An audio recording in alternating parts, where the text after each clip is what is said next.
criminal defense attorney, Neil Rockheim. This is Neil Rockheim. Welcome to another edition of Killer Cross-Examination, our podcast where we have spent a considerable amount of time talking about the value of cross-examination in the courtroom, and hopefully some of the principles that I've shared with you about how to cross-examine and get to the truth are things that not only are you able to see more clearly take place in the cases that you handle or the cases that you see or the cases that you're involved in, but also to apply these things to your personal life in ways to help you more effectively get to the truth and use some of the tips and tools that we've shared with you and some of the stories we've shared with you to help you use these ways of cross-examination, if you will, in your own personal and professional lives. But I want to talk about another subject today.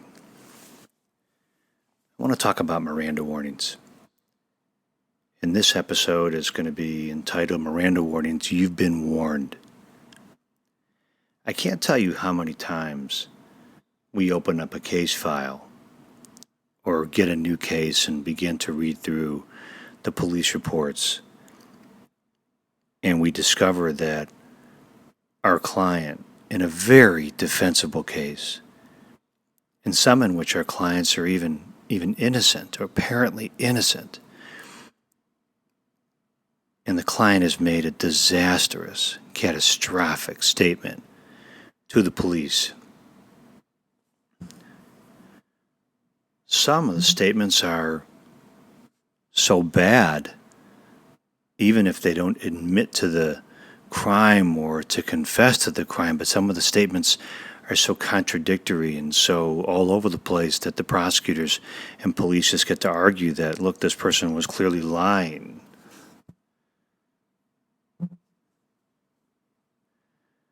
And so I want to talk to you about the Miranda warnings. Look, they're called Miranda warnings. There's nothing in life that you do where you're warned and then something good, or at least something not dangerous, follows. Think about that. Thin ice, icy bridge, warning, high tide, rip tide, swim at your own risk, no lifeguard on duty, ski areas, stay on the trail, stay in the path, and don't ski behind. Warning, avalanche warning. Whenever there's a warning, the thing that typically that could potentially happen afterwards is bad. Sometimes fatal. So when the police give somebody who's in custody, who's been arrested, the Miranda warnings, that should be your first clue that you're being warned that whatever is about to take place is potentially really bad for you. I can't tell you how many times I see people who have defensible cases, even those who are potentially innocent or are apparently innocent, and they sit down with the police and make a statement, even after having been given the Miranda warnings, even after being warned. And they do it because the police will say things like, we just want to get your side of it. The prosecutor always wants to hear both sides.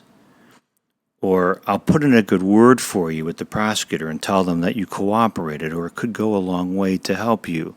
That's all nonsense. And no one's putting in a good word for you if you make a statement to the police or you confess.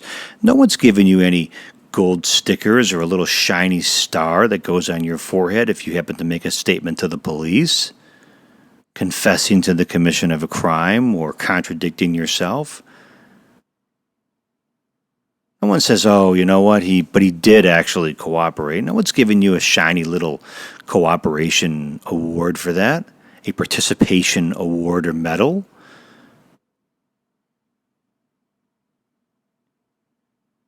And this idea that the prosecutor wants to hear both sides, no, they don't.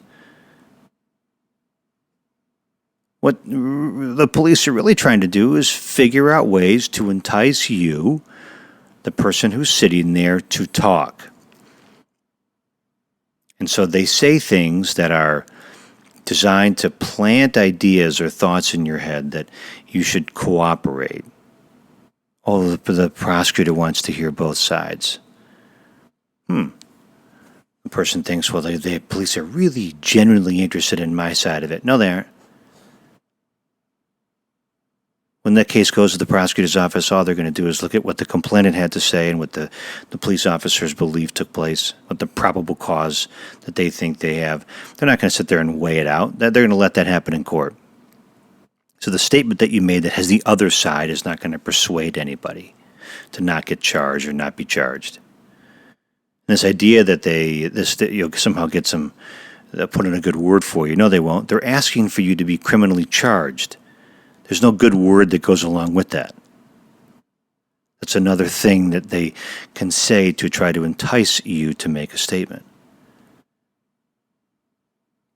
And the police are, as the courts have told us, they're allowed to use deception and to lie and to deceive. They're allowed to pretend. They're allowed to do all kinds of things that are dishonest and deceitful in an effort to get you or a person who's sitting before them after having been arrested to confess. And even if you don't confess, they'll get you to make a statement and try to compare it to facts in the case or to what witnesses have to say, or even though maybe you'll lie about something small and that you think is relatively insignificant. But that one small lie about something insignificant to you will be used by the police and the prosecutors to say that you had a consciousness of guilt, and that's why you lied. I can't tell you how important it is that despite the overwhelming feeling of anxiety and helplessness and the fear when you're sitting there talking to a police officer after having been arrested, you don't know when you'll get your phone call. You don't know when you'll be able to talk to your family. You don't know when you'll be able to speak to a lawyer. You don't know when you'll have a chance to post bond or to get free. And all those feelings well up in here, and the person sitting across from you is a police officer, and he's saying some things that sound relatively encouraging, and all he wants you to do is to talk to him and tell him what happened and confess and make admissions about the case.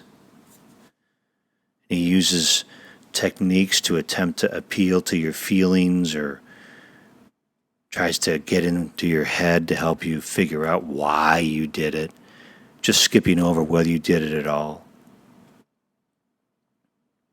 And I know that those feelings cause you to feel like this person sitting across from you, that police officer, is the one person you need to reach out to because you want to curry favor with them. You don't want to piss him or her off. You want them to help you. And so you waive your Miranda warnings and you talk.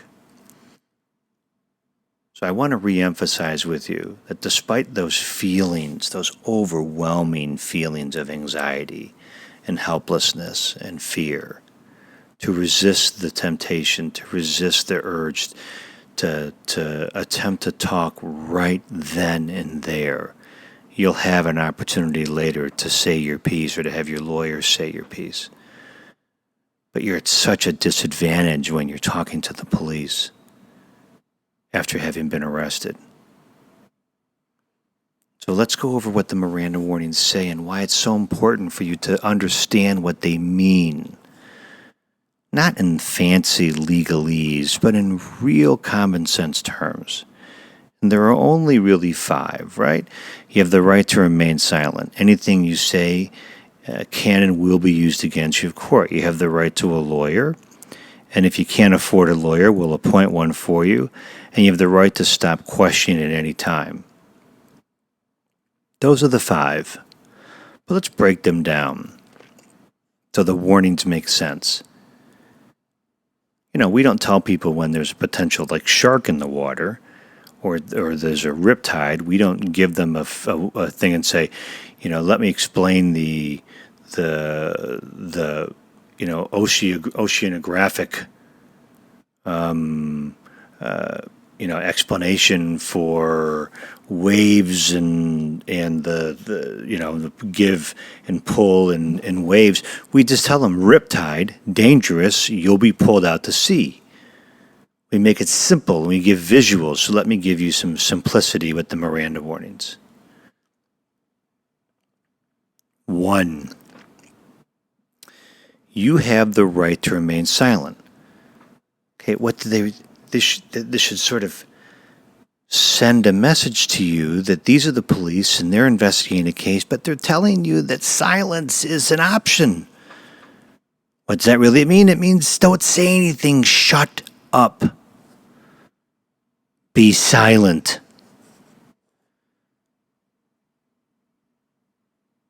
The police are trying to talk to you to get a confession, and they are telling you that they are using the word silence and right. That's a message. That's a clue. The clue is shut the hell up. Number 2, what you say can and will be used against you. That means that we're going to try to get some really damning stuff on you, and we're going to use it if we get it. And we're warning you that we're going to try to get some really damning stuff, either a confession or some admissions, or at least get you to contradict some of the evidence in the case or contradict yourself, and we're going to use it against you. In other words, we aren't here to help you. We are here to hurt you. That's your second clue that you ought not to say anything. What's your third clue? You have a right to a lawyer. They're telling you that before you've even hired one, before one has even been retained by you or a member of your family. In other words, this is so important. What is about to unfold is so potentially bad for you that you have the right to not go forward at all and to have a lawyer before you do anything. That's how serious this is, and that's how bad this could be for you. That's your third warning. What's your fourth? That even if you don't have a lawyer or no one's retained one or you can't afford one, we'll appoint one for you. What does that mean? That means that this is so serious and so potentially catastrophically bad for you. And the stakes are so high and the table is so set against you. The stakes are so high, and the hill that you have to climb, this is such an unfair proceeding, such an unfair process, because the police can lie to you, they can deceive you, they have the power, they're the ones in control, you're not, you're helpless, and you have fear, and you're afraid that even if you don't have a lawyer, this is so serious that we'll appoint one for you. Don't worry about the fact that you don't have one retained. This is so important that we'll get one for you at public expense. That's your fourth clue. If they're willing to actually get you a lawyer before you do anything, this must be really potentially serious and really potentially bad. And the fifth is that you have the right to stop questioning any time. That means that even if you decide to go forward one step, that you're not prohibited from reconsidering. That means that this is so potentially serious for you that if you make the mistake of starting to talk, you can actually stop and say, you know what, I've thought about it and I don't want to do it anymore. And they can't use that against you. 5 warnings, 5 clues. So now that I've put it into real terms, into real everyday concepts, into real everyday understandable, digestible pieces, this is so serious that you ought to just not say anything. This is so serious that we're going to try to get whatever we can on you and use it in court. That's how serious and potentially bad this is for you. It's so serious that you have a right to have a lawyer before we even get started. And it's so serious that if you can't even afford one or don't have one, we'll appoint one for you at government expense. And if you make the mistake of going forward, you can stop at any time. You've been warned. You're being warned that what is about to unfold is bad. Or potentially bad.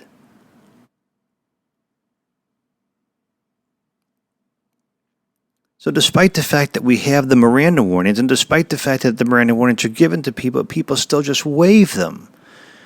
And then they make statements where they outright confess, or they make admissions, or they think they're being cute and kind of dance around some of the details and try to get really nuanced and be cute. Or sometimes they just lie about something small. But all those are bad. The confession, the admission, the trying to be too clever for your own good and dance around some of the facts and think that you're just thrusting and pairing with the police officer. And even getting caught in a small lie where you're contradicting yourself. Those will all be used against you. And it will hurt when they use it against you. So wise up. When the police tell you that these are your Miranda rights, understand that they have to tell you that because what is about to unfold is so serious and potentially bad. Miranda warnings. You've been warned. This is Neil Rockhind. Thank you for tuning in to another edition of Killer Cross-Examination. Killer Cross-Examination. A podcast by your host, the nationally renowned criminal defense attorney, Neil Rockhind.